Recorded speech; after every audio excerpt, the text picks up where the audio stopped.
बिस्मिल्लाहिर्रहमानिर्रहीम। आज तक के मुअज़्ज़ज़ नाज़रीन अस्सलाम वालेकुम। अब किस्त 171 मुलाहिज़ा फरमाएं। मैं इस वक्त पत्थर पर दाईं करवट लेटा हुआ था। एक हाथ तकी की तरह सर के नीचे था और दूसरा हाथ बिल्कुल सीधा पाँव पर रखा हुआ था और मुझे यूं लगा जैसे कोई चीज मेरे जिस्म पर रेंग रही हो। हिम्मत सिंह, अपनी जगह से हरकत मत करना, सांस रोके बिल्कुल बेउस हरकत पड़े रहो, इंस्पेक्टर पांडे ने सरगोशी में कहा। और फिर वाकई मेरा सांस रुक गया। उसे कोबरा था जो मेरी कमर और पुश्त पर रेंगता हुआ आगे सीने की तरफ आ रहा था। मुझे सीने में दिल डूबता हुआ महसूस होने लगा। कोबरा मेरे बरना बदन पर रेंगता हुआ आगे आ गया और फिर अचानक ही उसने पुंज फैला लिया। मैं उस पोजीशन में नहीं था कि वहां से हट सकता और इससे पहले कि मैं कुछ सोच सकता, पहलू पर रखे हुए मेरे हाथ में गैर इरादी तौर पर मामूली सी हरकत पैदा हुई और उसी लम्हे कोबरा ने मेरे बाजू पर डस लिया। मेरे बाजू में सुई जैसी चुभन हुई और मेरा दिल उछलकर हल्क में आ गया। सांस का खौफ ही बड़ा हैबतनाक होता है और मुझे तो इस जहरीले कोबरा ने मेरी नजरों के सामने डस लिया था। मैं उछलकर अपनी जगह से उठ गया। बिमला इस कदर जोर से उछली थी जैसे सांप ने मुझे नहीं बल्कि उसे डसा हो। इंस्पेक्टर विनोद पांडे भी एक झटके से अपनी जगह से उठ गया। मैंने उसे अपने होलिस्टर की तरफ हाथ बढ़ाते हुए देखा था। इंस्पेक्टर पांडे का हाथ होलिस्टर में उड़ते हुए रिवॉल्वर के दस्ते पर पहुंच गया, लेकिन उसने रिवॉल्वर नहीं निकाला। उसका हाथ जैसे होलिस्टर से चिपक कर रह गया। मेरी नजरें उसके चेहरे की तरफ उठ गई। वो फटी फटी सी नजरों से मेरे पैरों की तरफ देख रहा था। बिमला की हालत भी उससे कुछ मुख्तलिफ ना थी। उसकी आंखों में भी बेपनाह वहशत थी और वो भी मेरे पैरों की तरफ देख रही थी।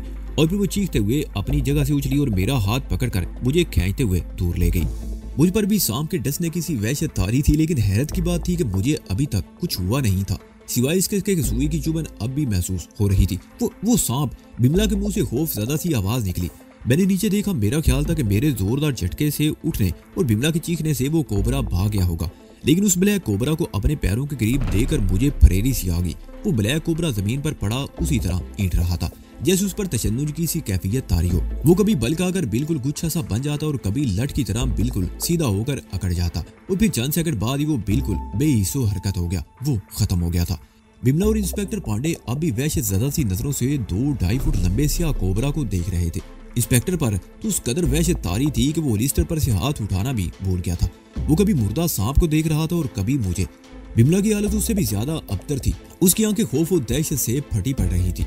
उसने एक मरतबा मुर्दा सांप की तरफ देखा और फिर मुझे पकड़कर झुंझोड़ दिया। तुम ठीक हो हिम्मत सिंह, तुम ठीक हो ना? वो चीखी। ओह, मेरे मुंह से गहरा सांस निकल गया। मैं ठीक हूँ, मुझे कुछ नहीं हुआ।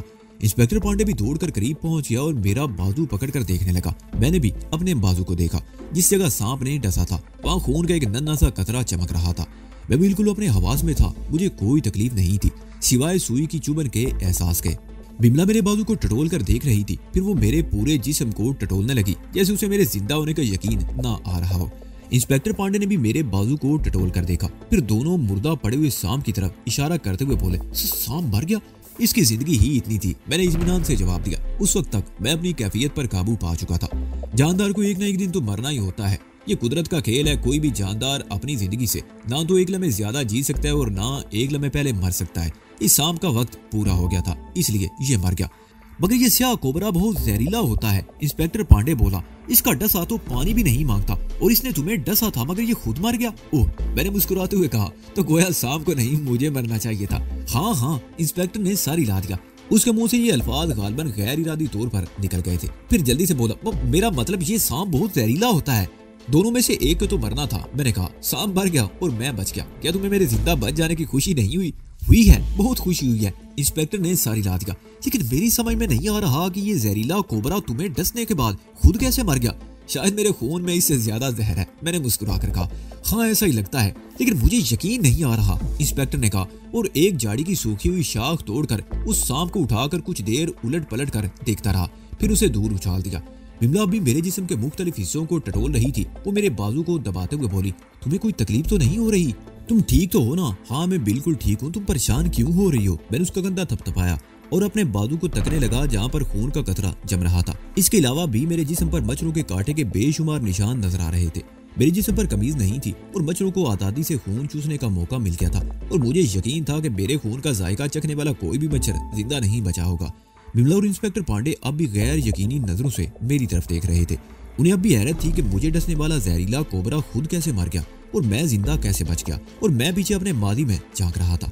शाओलिन टेंपल में तरबियत के दौरान में वो मंजिल मेरी आंखों के सामने घूम गया जब मास्टर हैंग पाई मुझे और जानकी को सुबह सवेरे पहाड़ी पर योगा की मशक करवाया करता था। और एक रोज लेक्चर के बाद उसने एक थैले में से सांप निकालकर ड्यूले जैसे एक जानवर को डसवाया था और वो जानवर 3 सेकंड से भी कम वक्त में तड़प तड़प कर खत्म हो गया था। मास्टर हैंग पाई के कहने के मुताबिक वो सांप इस कदर जहरीला था कि इंसान को डस ले तो वो भी 2-3 सेकंड में खत्म हो जाएगा। और फिर मास्टर ने उस सांप से अपने आप को डसवाया था और वो जहरीला सांप 2 सेकंड से भी कम वक्त में अपनी जान से हाथ धो बैठा था, जिसका मतलब था कि मास्टर हैंग पाई के खून में उस सांप से ज्यादा जहर था, जिसने उस जहरीले सांप को भी आनन फानन खत्म कर दिया था। मुझे मास्टर हैंग पाई की बातें भी याद आ रही थी। उसने बताया था कि बाज़ जड़ी बूटियों में ऐसी तासीर पाई जाती है जिनके खाने से दुनिया का कोई जहर असर नहीं करता, लेकिन ये जड़ी बूटियां भी खास तरीके से खुराक में शामिल करके इस्तेमाल की जाती हैं। उनका गलत इस्तेमाल जहर से ज्यादा खतरनाक साबित होता है। उस वाक़े के 2-4 दिन बाद ही मैंने अपनी खुराक में कुछ तब्दीली महसूस की थी। जायका बदला हुआ था, लेकिन चंद रोज बाद मैं उस जायके का आदी हो गया था। उन दिनों में मैंने ये बात खास तौर पर नोट की थी कि हर खाने के बाद मास्टर ली शियान कम से कम 2 घंटे मेरे आसपास जरूर मौजूद रहता था और बार बार मेरी तरफ देखता रहता था। उन दिनों मैंने एक और बात भी नोट की थी। मैं और जानकी अगरचे इकट्ठे बैठकर खाना खाया करते थे, लेकिन खाने में एक आध चीज ऐसी जरूर थी जो सिर्फ मेरे लिए होती और जानकी को वो चीज खाने से मना कर दिया जाता। और मेरे ख्याल में ये भी कोई गैर मामूली बात नहीं थी। बॉडी बिल्डिंग, बॉक्सिंग और मार्शल आर्ट्स की ट्रेनिंग के दौरान में अक्सर लड़के तवानाई हासिल करने के लिए कोई ना कोई मखसूस और इजाफी खुराक खाते रहते हैं। लड़कियां चूंकि ज्यादा रियाजत और मुशक्कत नहीं करती, इसलिए जानकी को मेरे हिस्से की वो खुराक इस्तेमाल करने से मना कर दिया गया था। और अब इस जहरीले सांप के डसने और इसकी मौत के बाद मुझे यकीन हो गया था कि मुझे खुराक में वही मखसूस जड़ी बूटियां खिलाई जाती रही थी और जानकी को शायद इसलिए मना किया गया था कि वो इसे बर्दाश्त नहीं कर पाएगी। और आज मेरे खून में शामिल मास्टर हैंग पाई के इस तोहफे ने मुझे मरने से बचा लिया था। अगर मुझे वो जड़ी बूटियां इस्तेमाल ना कराई गई होती तो इस स्याह कोबरा की बजाय मेरी लाश यहाँ पड़ी होती। इस वक्त सुबह के 7 बजे थे। सूरज तुलू हो चुका था। यह चूंकि खुली जगह थी, इसलिए सुबह की नरम और कोमल धूप यहाँ भी पहुंच रही थी। बिमला और इंस्पेक्टर पांडे अब भी गैर यकीनी सी नजरों से मेरी तरफ देख रहे थे। बिमला तो मेरे जिस्म के मुख्तलिफ हिस्सों को टटोलते हुए बार बार पूछ रही थी कि मुझे कोई तकलीफ तो नहीं हो रही। क्या ख्याल है इंस्पेक्टर? मैंने इंस्पेक्टर पांडे की तरफ देखते हुए कहा। मैं मजीद कुछ कहना चाहता था मगर वो बीच में बोल पड़ा। मुझे विश्वास नहीं हो रहा, ये तो चमत्कार हो गया। मैं इस चमत्कार की बात नहीं कर रहा, मैंने मुस्कुरा कर कहा। मैंने तो पूछा था कि आगे चलना है या यहीं बैठे रहने का इरादा है। ओह, इंस्पेक्टर पांडे बुखला सा गया। देवी जी तैयार हो तो हम चल पड़े। देवी जी को कौन सा श्रृंगार करना है? मैंने जवाब दिया। कोई दरिंदा इसका गोश्त खाते हुए ये नहीं देखेगा कि इसने चेहरे पर लीपा पोती कर रखी है या नहीं। इंस्पेक्टर पांडे ने हल्का सा कहका लगाया और बिमला मेरे सीने पर हल्के से घूंसे मारने लगी। इंस्पेक्टर ने झुककर जमीन पर पड़ी हुई राइफल उठा ली। मैंने बिमला को अपने से अलग किया और हम टीला नुमा उस पत्थर पर मजीद ऊपर चढ़ने लगे। और फिर बिमला एकदम चीख उठी। वो देखो उधर धुआं। इंस्पेक्टर पांडे और मैंने बैक वक्त उस तरफ देखा। दरख्तों में बहुत दूर सुरमई धुएं की लकीर सी उठती हुई नजर आ रही थी।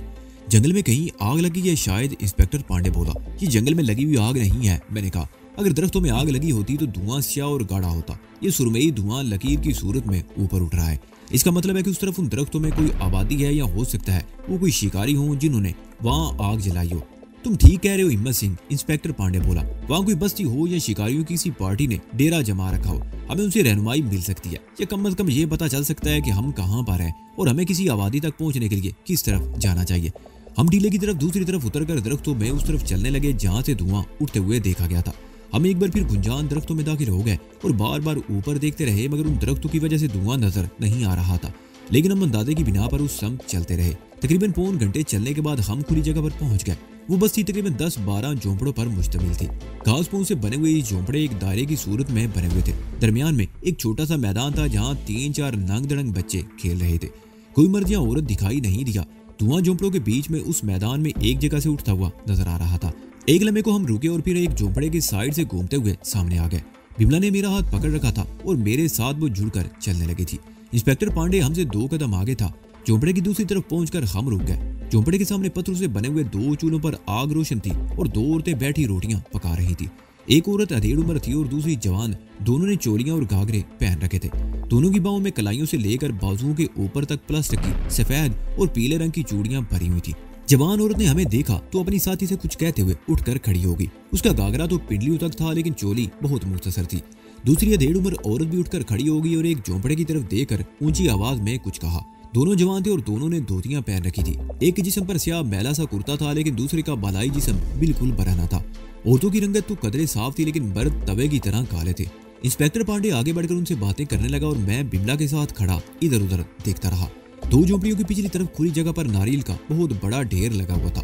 आवाजें सुनकर कुछ और लोग भी झोपड़ियों से निकल आए, जिनमें बच्चे भी थे और औरतें भी। उनमें बात को देखकर अंदाजा लगाया जा सकता था कि वो आवाजें सुनकर नींद से बेदार हुए थे। इसी दौरान में एक बूढ़ा आदमी भी एक झोंपड़े से निकलकर इंस्पेक्टर पांडे और दूसरे आदमियों की गुफ्तगू में शामिल हो गया और फिर थोड़ी देर बाद हमारे लिए एक झोंपड़ा खाली कर दिया गया। झोंपड़े में चटाइयां और उन पर मैले कुचैले गद्दे बिछे हुए थे, जिनमें नारियल के छिलके भरे गए थे। तकरीबन 3 फुट तक ऊंची गारे की दीवार थी और उसके ऊपर लकड़ी की बिलियों के साथ दरख्तों की शाखों और जड़ियों को मिलाकर झोंपड़े के ऊपर तक मुकम्मल किया गया था। बिमला एक गद्दे पर लेट गई और इंस्पेक्टर पांडे बताने लगा कि ये झील कबीले के लोग हैं जो बरसों से इस जंगल में आबाद है। बस्ती की तरफ में दूर दूर तक नारियल के दरख्तों की बहुतात थी और ये लोग नारियल जमा करके शहर में फरोख्त करते थे। यही इनका जरिया माश था। तकरीबन आधे घंटे बाद हमें नाश्ता या खाना दिया गया, मोटी मोटी रोटियां और बगैर दूध के चाय। नाश्ते के दौरान में उन बस्ती का बूढ़ा सरदार भी हमारे पास आकर बैठ गया। सरदार के कहने के मुताबिक सारसका शहर की तरफ जाने वाली सड़क यहाँ से कम से कम 4 घंटों के फासले पर थी। उसने कहा था कि एक आदमी को हमारे साथ भेज दिया जाएगा ताकि हम जंगल में भटक ना जाए। खाना खाने की थोड़ी देर बाद बिमला गद्दे पर लेट कर सो गई। इंस्पेक्टर पांडे उठकर बाहर चला गया और मैं भी एक तरफ लेट गया। अब इत्मीनान हो गया था, इसलिए मैं भी कुछ देर आराम कर लेना चाहता था। दोपहर 1 बजे के करीब हमें जगाया गया। हमारे लिए दोपहर का खाना भी तैयार था। हमने झोंपड़ों के पीछे बहने वाली नदी से मुंह हाथ धोया और खाना खाकर अपने सफर पर रवाना हो गए। बस्ती का एक आदमी हमारे साथ था जो तकरीबन 10 गज आगे चल रहा था। सरदार ने ठीक कहा था। हम वाकई 4 घंटों बाद जंगल से निकलकर पुख्ता सड़क पर पहुंच गए। ये सारसका से जयपुर की तरफ जाने वाली हाईवे थी। हमारे गाइड ने बताया कि सारसका शहर वहां से बाईं तरफ तकरीबन 10 मील के फासले पर है। मेरे मुंह से एक गहरा सांस निकल गया। हम शहर की दूसरी तरफ तकरीबन 1 मील आगे जंगल में दाखिल हुए थे और अब 10 मील इधर जंगल से बाहर निकले थे। इस वक्त सपहर के 5 बज रहे थे और इस गाइड को हमारे साथ ही शहर जाना था। उसने दूसरी सुबह अपनी बस्ती वापस जाने का फैसला किया था। हम जंगल में 4 दिन तक भटकते रहे थे। इसी दौरान में मीलों का फासला तय किया गया था, लेकिन अब पुख्ता सड़क पर 10 मील का फासला तय करने की हिम्मत नहीं थी। बिमला सड़क के किनारे एक पत्थर से टेक लगाकर बैठ गई। जयपुर की तरफ से बसें आती रहती हैं। इंस्पेक्टर ने कहा कोई ना कोई बस इस तरफ आने वाली होगी और फिर हमें तकरीबन आधा घंटा इंतजार करना पड़ा। जयपुर की तरफ से एक बस को आते देखकर इंस्पेक्टर सड़क के बीच में खड़ा हो गया। बस उसके करीब आकर रुक गई। ये महकमा सियाहत की बस थी जो जयपुर से अलूर की तरफ जा रही थी। इस बस को रात भर के लिए सारसका ही में रुकना था। बस बहुत शानदार थी, तमाम सीटें भरी हुई थी। इसमें गैर मुल्की सियाह भी थे और हिंदुस्तानी भी। वो लोग अजीब सी नजरों से हमारी तरफ देख रहे थे। शायद वो समझ रहे हों कि पुलिस इंस्पेक्टर हमें गिरफ्तार करके ले जा रहा है। बिमला को तो 2 यूरोपियन औरतों ने अपने साथ सीट पर बिठा लिया और हमें खड़े ही रहना पड़ा। 10 मील का फासला 10 मिनट से भी कम वक्त में तय हो गया। बस कोतवाली के सामने से गुजरी तो इंस्पेक्टर ने उसे रोक लिया और हम नीचे उतर आए। कोतवाली में कदम रखते ही मुझे अंदाजा हो गया कि हमारे बाद शहर में क्या सूरत हाल रही होगी। मैं और बिमला ज्यादा देर वहां नहीं रुके। इंस्पेक्टर पांडे ने हमें जीप पर हमारे गेस्ट हाउस की तरफ भिजवा दिया। जानकी, रूपमती और ठाकुर बहादुर सिंह हट के बाहर लान में बैठे हुए थे। जीप उनसे चंद गज के फासले पर रुकी और मुझे और बिमला को जीप से उतरते देखकर वो तीनों उछल पड़े और कुर्सियों से उठकर हमारी तरफ लपके। हमारे मिलाप का वो मंजर बड़ा ही सनसनीखेज था। रूपमती जानकी बिमला को गले लगा लगा कर रो रही थी। जानकी मुझसे लिपट कर रोने लगी थी। हम तकरीबन 5 मिनट तक वहां खड़े रहे और फिर हट के अंदर आ गए। ये क्या हुई बना रखे हैं तुम दोनों ने? रूपमती ने बारी बारी हम दोनों की तरफ देखते हुए कहा। तुम्हारी शर्ट और जूते बिमला, लंबी कहानी है। मैंने उसकी बात काट दी। फुर्सत में बताऊंगा। इस वक्त तो कोई हमें चाय पिला दे तो बड़ी मेहरबानी होगी। मैं चाय बनाकर लाती हूँ। जानकी उठकर किचन की तरफ दौड़ गई। बिमला ने सोफे पर लेट कर आंखें बंद कर ली। वो बहुत थक गई थी। 15-20 मिनट बाद जानकी सबके लिए चाय बनाकर ले आई। बिमला भी उठकर बैठ गई और फिर चाय के दौरान में मैं उन्हें अपनी राम कहानी सुनाता रहा। यहाँ की क्या सूरत हाल रही, मैंने खामोश होकर सवालिया निगाहों से ठाकुर की तरफ देखा। तुम्हारे जाने के बाद तो यहाँ भूचाल आ गया था, ठाकुर ने कहा। डिप्टी कमिश्नर पुलिस पार्टी को जंगल में भेजने को तैयार नहीं था। मैंने जयपुर आईजी को फोन कर दिया और फिर उसके हुक्म पर एक police party inspector Vinod Pandey की क़ियादत में जंगल की तरफ भेज दी गई। वो चंद लम्हों को खामोश हुआ, फिर बात जारी रखते हुए कहने लगा। परसों शाम 3 पुलिस वाले जख्मी हालत में जंगल से बाहर आए थे तो शहर में खलबली सी मच गई। उस शाम 20 एहलकारों पर मुश्तमिल एक और पुलिस पार्टी को जंगल में भेज दिया गया। असले से लैस होने के अलावा उनके पास टार्चें भी थी। वो लोग कल तकरीबन इसी वक्त चंद लाशें लेकर वापस आ गए। उनमें 4 लाशें उन पुलिस वालों की थी जो इंस्पेक्टर पांडे की टीम में शामिल थे। 4 लाशें गंगोली चौधरी के साथियों की थी, जिनमें एक औरत और चित्रा की लाश भी थी। आज सुबह सवेरे एक और पार्टी भेजी गई है, शाम तक ही उसके बारे में कुछ पता चलेगा। यहाँ की सूरत का कुछ पता चला? मेरा मतलब है कि जिस काम से हम यहाँ आए थे उसमें कोई पेशरफ्त हुई या नहीं? मैंने ठाकुर के खामोश होने पर सवालिया निगाहों से उसकी तरफ देखा। हम यहाँ बलवंत सिंह और दारा की तलाश में आए थे, मगर 1.5 हफ्ता गंगोली चौधरी के चक्कर में निकल गया। गंगोली चौधरी की कहानी खत्म हो गई थी, लेकिन मुझे लगता था कि हम अभी वहीं खड़े थे जहाँ से हम चले थे। हम जब से यहाँ आए हैं इसी हंगामे में उलझे हुए हैं। दूसरी तरफ तवज्जो ही नहीं दी जा सकी, लेकिन ठाकुर कहते कहते रुक गया और चंद लम्हों की खामोशी के बाद बोला, उड़ती उड़ती ये खबर सुनने में आई है कि एक औरत को सती कर देने के सिलसिले में तहकीकात के लिए पुलिस जब धौलपुर पहुंची तो गांव के लोगों ने पुलिस पार्टी पर हमला कर दिया, जिससे 2 पुलिस वाले जख्मी हो गए। इस तरह पुलिस पार्टी को वापस आना पड़ा और सुनने में आया कि 4 दिन पहले, यानी जिस रोज तुम नारायण के साथ जंगल में गए थे, उसी रोज एक पंडित अपने 2 चेलों के साथ धौलपुर पहुंच गया। उसने गांव के लोगों को पुलिस के खिलाफ भड़का दिया था और लोगों के दिलों में ये बात बिठा दी थी कि औरत को सती करना उनकी मजहबी रस्म है और किसी को मजहबी रसूमात पर पाबंदी लगाने का कोई हक नहीं है और वो इस पाबंदी को कबूल नहीं करेंगे। और ये बात भी सुनने में आई है कि वो पंडित अपने आप को बदेशी यानी गैर मुल्की साधु कहलाता है। बदेशी साधु? मैंने चौंक कर उसकी तरफ देखा।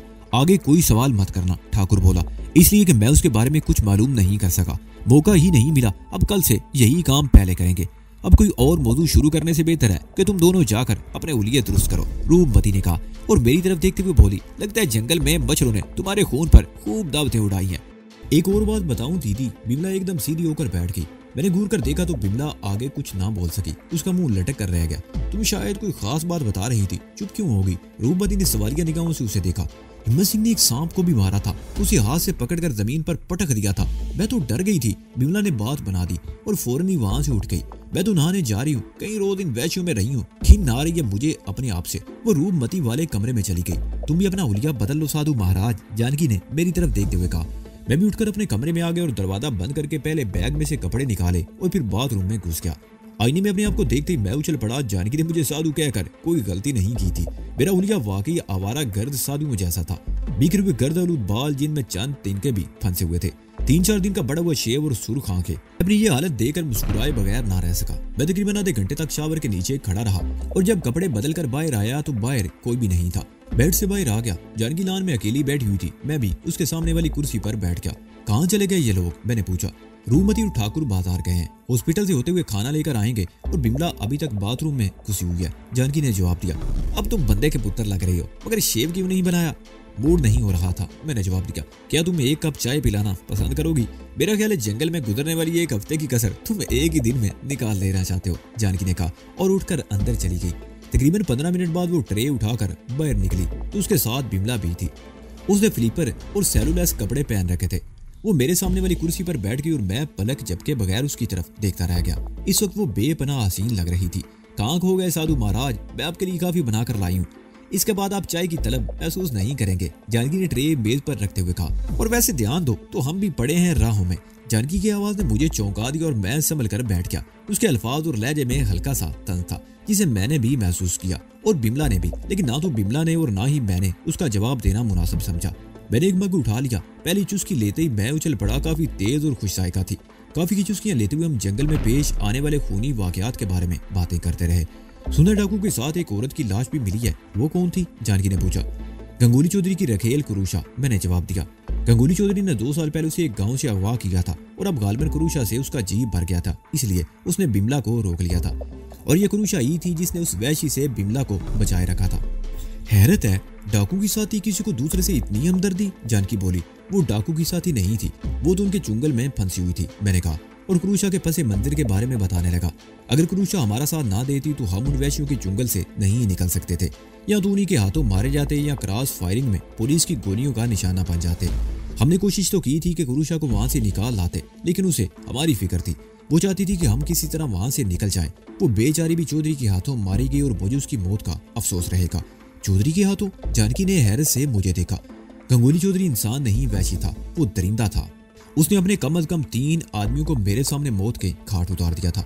उनमें एक का कसूर ये था कि उसने बिमला का बोसा लेने की कोशिश की थी, जबकि वो बिमला को अपनी मलकियत समझ चुका था और कुरूशा को उसने महज इसलिए चिल्ली कर दिया कि उसने हमें वहां से भागने में हमारी मदद की थी। और मुझे अफसोस ये हुआ कि मैं उस वक्त कुरूशा की कोई मदद नहीं कर सका, लेकिन बहरहाल मैंने गंगोली से उसकी मौत का बदला ले लिया। और दीदी वो तो राक्षस था, राक्षस, बिमला ने कहा। मुझे तो उसकी शक्ल देखकर ही खौफ आने लगता था। अजीब जिंदगी है इन डाकुओं की भी, जानकी ने गहरा सांस लेते हुए कहा। वो कुछ और भी कहना चाहती थी मगर एक गाड़ी को सड़क से इस तरफ मुड़ते देखकर खामोश हो गई। मैं भी उस गाड़ी की तरफ देखने लगा जो चंद सेकंड बाद ही हट के सामने आकर रुक गई। वो पुलिस की जीप थी। इंस्पेक्टर पांडे के साथ 2 और पुलिस ऑफिसर जीप से उतरकर हमारी तरफ आ गए। उनमें एक पुलिस इंस्पेक्टर था और दूसरा एसीपी। वो दोनों वर्दी में थे जबकि इंस्पेक्टर पांडे सादा लिबास में था। उसने सफारी सूट पहन रखा था और जख्मी बाजू पर पट्टी बंधी हुई थी।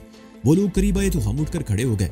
उन तीनों ने मुझसे हाथ मिलाया और बिमला और जानकी को हाथ जोड़कर प्रणाम किया। यहाँ सिर्फ 4 कुर्सियां पड़ी हुई थी और मैं बरामदे से 2 और कुर्सियां उठा लाया। ये हमारे एसीपी मिस्टर भिंडारी हैं, इंस्पेक्टर पांडे ने तारुफ कराया, और ये इंस्पेक्टर जारमनी दास है। हम आप दोनों का बयान रिकॉर्ड लाना चाहते हैं। इसके अलावा क्या? मैंने सवालिया निगाहों से उसे देखा। सरकार ने गंगोली चौधरी की जिंदा या मुर्दा गिरफ्तारी पर 5 लाख रुपए का इनाम मुकर्रर कर रखा था। आप दोनों ने, खास तौर पर आपने, हिम्मत सिंह, उसने मेरी तरफ देखते हुए बात जारी रखी, गंगोली चौधरी के गिरोह के खात्मे और गंगोली चौधरी को अंजाम तक पहुंचाने में सबसे ज्यादा अहम किरदार अदा किया है। इसलिए सरकार ने यह फैसला किया है कि इनाम की रकम आप दोनों की खिदमत में पेश कर दी जाए। मैंने बिमला और जानकी की तरफ देखा। उन दोनों की आंखों में चमक सी उभर आई थी और बिमला का चेहरा तो खिल उठा था। इसलिए नहीं कि 5 लाख का इनाम मिल रहा था, बल्कि इसलिए कि सरकार ने हमारी खिदमत का एतराफ किया था। पांडे जी, मैंने कहा, आप इस बात के चश्मदीद गवाह हैं कि गंगोली चौधरी किस तरह अपने अंजाम को पहुंचा था। इसमें शुबा नहीं कि हमने अपनी जिंदगियां दांव पर लगा दी थी, लेकिन गंगोली चौधरी के गिरोह के खात्मे में ज्यादा अहम किरदार उन पुलिस एहलकारों ने अदा किया जिन्होंने इस मुहिम में हिस्सा लिया और जिन्होंने अपनी जानों के नजराने पेश करके उस गिरोह का कला कमा किया और आइंदा के लिए लोगों को उसकी दहशत से निजात दिलाई। इनाम के हकदार तो असल वही हैं। इसलिए मेरी और बिमला की ये ख्वाहिश है कि इनामी रकम उस मार्के में जान गंवाने वाले पुलिस एहलकारों में तकसीम कर दी जाए। मैं आपके जज्बात की कदर करता हूँ हिम्मत सिंह जी, एसीपी भिंडारी ने कहा। ये एक बड़ी रकम है और इस पर उन्हीं का हक है। मैंने उसकी बात काट दी, और बयान देने के लिए भी हम तैयार हैं। शुक्रिया मिस्टर हिम्मत सिंह, एसीपी ने कहा। इस वक्त तो हम आपसे सिर्फ बात करने आए थे। बयान देने के लिए आपको कोतवाली तक आने की जहमत करनी पड़ेगी। कल सुबह 9 और 11 के दरमियान तशरीफ ले आइए। उस वक्त मैं भी वहाँ मौजूद होऊंगा। हम पहुंच जाएंगे, मैंने कहा। वो लोग उठकर अपनी जीप की तरफ बड़े ही थे कि रूपमती और ठाकुर भी आ गए। ठाकुर ने बेजेरो पुलिस की जीप से जरा दूर हटाकर रोक ली थी। ठाकुर के आने के बाद वो लोग चंद मिनट और रुक गए। इस वक्त मुझे एक और बात याद आ गई। इंस्पेक्टर पांडे, मैंने उसकी तरफ देखते हुए कहा, इस कांस्टेबल और गंगोली चौधरी की लाशों को वहां से लाने का बंदोबस्त किया या नहीं? शाम से पहले पुलिस की एक पार्टी बस्ती के उस आदमी के साथ रवाना कर दी गई थी। इंस्पेक्टर पांडे ने कहा, रात वो लोग बेल कबीले की बस्ती में रहेंगे और सुबह सवेरे वहां से आगे रवाना हो जाएंगे। पार्टी के इंचार्ज को लोकेशन समझा दी गई है। गंगोली चौधरी की लाश अगर ये जंगली जानवरों की चेरादस्ती से बच गई तो उसे शहर के बड़े चौराहे पर रख दिया जाएगा ताकि लोग अपनी आंखों से उसे देख सकें कि जिस शख्स ने कई वर्षों से उनका जीना हराम कर रखा था उसका अंजाम बिलाखिर क्या हुआ। मैं जुर्जुरी सी लेकर रह गई। ये अंजाम वाकई बहुत इबरत अंगेज था। उनके जाने के बाद हम हट के अंदर आ गए। ठाकुर होटल से खाना ले आया। रूपमती ने पेजेरो से बास्केट निकाल कर जानकी के हवाले कर दी और फिर तकरीबन 15 मिनट बाद हम सब बैठे खाना खा रहे थे। बदेशी साधु का सुराग बड़ी मुश्किल से मिला था। अगले रोज पुलिस से फारिग होने के बाद मैं और ठाकुर पेजेरो पर धूलपुर की तरफ रवाना हो गए। उस रोज सुबह सवेरे हल्की सी बारिश हुई थी जिससे कच्चा रास्ता दलदल बन गया था। धूलपुर का फासला अगरचे ज्यादा नहीं था लेकिन वहां पहुंचने में तकरीबन 1 घंटा लग गया। ठाकुर ने पेजेरो बस्ती के मरकजी चौराहे पर एक तरफ रोक ली। ये चौराहा खासा बड़ा था जिसके ऐन वस में पीपल के 2-3 दरख्त थे। इनके गिर तकरीबन 2 फुट ऊंचा वसीउ अरीज चबूतरा बना हुआ था। दरख्तों की जड़ों के करीब सूखे हुए फूल, कच्ची दाल और चावल वगैरह बिखरे हुए थे और वहाँ चींटियों की भरमार थी। ये हिंदू भी अजीब है, कोई चीज ऐसी नहीं जिसे भगवान मानकर ये उसकी पूजा ना करते हो। पीपल के दरख्त को भी मुकद्दस समझा जाता है और तुलसी के पौधे की तो बाकायदा पूजा की जाती है। घरों में तुलसी का पौधा लगाना बायसे बरकत समझा जाता है। 2-3 आदमी चबूतरे की मंडीर पर बैठे हुए थे। हमने गली के मोड़ पर बनिए की दुकान के सामने गाड़ी रोकी थी। दुकान के सामने भी 3-4 आदमी बैठे हुए थे। हमें देखकर वो आपस में सरगोशियां करने लगे। जिस रोज उस औरत को सती किया गया था उस दिन भी यहाँ हम मौजूद थे। उस रोज हमें बस्ती के ज्यादा लोगों ने नहीं देखा था, लेकिन दुकान के सामने बैठे हुए आदमियों में से एक का चेहरा ऐसा था जिसे मैंने पहचान लिया था। उस आदमी को मैंने उस रोज मंदिर में भी देखा था, बल्कि मेरा ख्याल था कि उसी से हमने उस पंडित के बारे में दरियाफ्त किया था। ठाकुर ने इंजन बंद कर दिया और एक आदमी को बुलाने के लिए उंगली से इशारा किया। एक के बजाय 2 आदमी उठकर गाड़ी के करीब आ गए। उन दोनों ने हाथ उठाकर प्रणाम किया। जी महाराज। उनमें से एक ने बारी बारी हम दोनों की तरफ देखा। वो पंडित कहाँ मिलेगा? ठाकुर ने पूछा। वो पंडित जी तो इससे अगले रोज यहाँ से चले गए थे जब पिछली बार आप यहाँ आए थे। आपके साथ एक देवी जी भी थी। उस शख्स ने जवाब दिया। वो दुबला पतला सा आदमी था और उसकी उम्र 30-32 साल से ज्यादा नहीं थी। मैं दिल में मुस्कुराए बगैर ना रह सका। उसे ये भी याद था कि उस रोज हमारे साथ कोई औरत भी थी। मैं उस पंडित की बात नहीं कर रहा, ठाकुर ने कहा। मैं बदेशी साधु के बारे में पूछ रहा हूँ, उसके साथ 2 चेले भी हैं। अच्छा, वो बदेशी साधु, वो शख्स गहरा सांस लेते हुए बोला। कल शाम तक जो वो पंडित सोबराज जी का मेहमान था और फिर वो अपने चेलों के साथ रात ही को कहीं चला गया था। पंडित सोबराज कहाँ मिलेगा, ठाकुर ने पूछा। वो सामने वाली गली में जाकर सीधे हाथ मुड़ जाओ, वहाँ मंदिर के साथ ही पंडित सोबराज का मकान है, वो इस वक्त घर पर ही होगा, उस शख्स ने सामने इशारा करते हुए कहा। धन्यवाद, ठाकुर ने हाथ जोड़कर उसका शुक्रिया अदा किया और इंजन स्टार्ट कर दिया। गाड़ी चौराहे से घूमकर सामने वाली गली में दाखिल हो गई और फिर वहां से दाईं तरफ मोड़ने की बजाय ठाकुर ने गाड़ी रोक ली और इंजन बंद करके नीचे उतर आया। गली ज्यादा चौड़ी नहीं थी, बाईं तरफ शुरू ही में एक मकान के रकबे के बराबर मंदिर था और उससे आगे पंडित सोबराज का मकान। हमें दरवाजे पर दस्तक देने या पंडित सोबराज को तलाश करने की जरूरत पेश नहीं आई, क्योंकि हम जैसे ही मंदिर के सामने से गुजरे एक आदमी मुलेका मकान के दरवाजे से बरामद हुआ। वो लिबास और सूरत ही से पंडित या पुजारी लगता था। पैर में लकड़ी की खड़ाओं मखसूस अंदाज में पहनी हुई धोती, जबकि जिस्म का बालाई हिस्से पर जर्द रंग की चादर भी मखसूस अंदाज में लिपटी हुई थी। इस चादर पर जा बजा ओम छपा हुआ था। ऐसी चादरें बाजार में आमतौर पर मिल जाती हैं।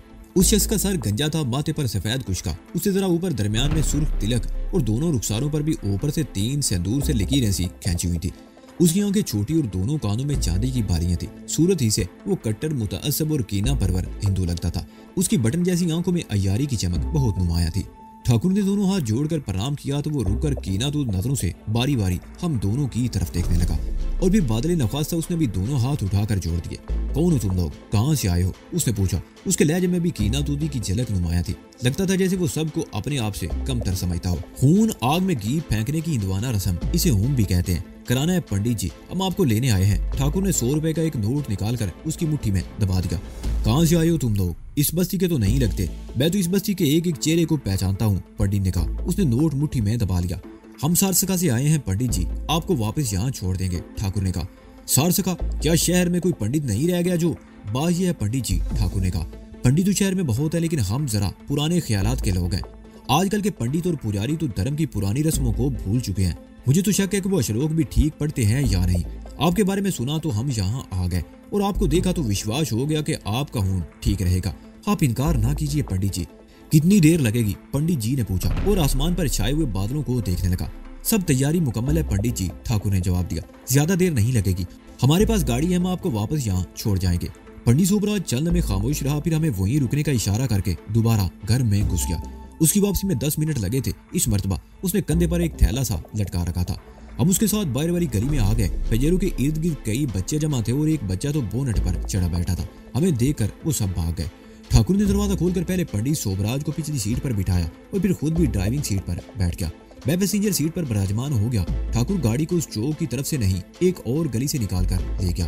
पिछली सीट पर बैठा हुआ पंडित जेरे लब कुछ बता रहा था। बसी से तकरीबन 2 मील आगे दूर आने के बाद ठाकुर ने गाड़ी को असल रास्ते से हटाकर बाईं तरफ मोड़ लिया। उधर कहाँ जा रहे हो मूर्ख, शहर का रास्ता वो सामने है, पंडित सोबराज फौरन ही बोल पड़ा। सुबह बारिश की वजह से वो कच्चा रास्ता दलदल बन गया पंडित जी, गाड़ी कीचड़ में फंस जाएगी, इसलिए जरा चक्कर लगाकर जाना पड़ेगा, ठाकुर ने कहा। उस तरफ कोई बाकायदा रास्ता नहीं था। आग के पौधे और बबूल की झाड़ियों की बहुतायत थी। ठाकुर ने झाड़ियों में गाड़ी चलाता रहा। तकरीबन 20 मील का फासला तय करने के बाद ठाकुर ने गाड़ी रोककर इंजन बंद कर दिया। क्या हुआ, तुमने मोटर क्यों रोक ली, पंडित जी कहते उलझी हुई नजरों से ठाकुर की तरफ देखने लगा। मुझे एक और बात याद आ गई है पंडित जी, ठाकुर ने कहा। मैं सोच रहा हूँ किसी और पंडित को भी साथ ले लिया जाए, पूजा में जरा रौनक आ जाएगी। अगर तुम्हें कोई एतराज ना हो तो हम बदेशी साधु और उसके 2 चेलों को भी साथ ले लें। बदेशी साधु, पंडित सोबराज उछल पड़ा। हाँ, बदेशी साधु और उसके 2 चेले, ठाकुर बोला। अब तुम हमें बताओगे कि वो दोनों कहाँ हैं।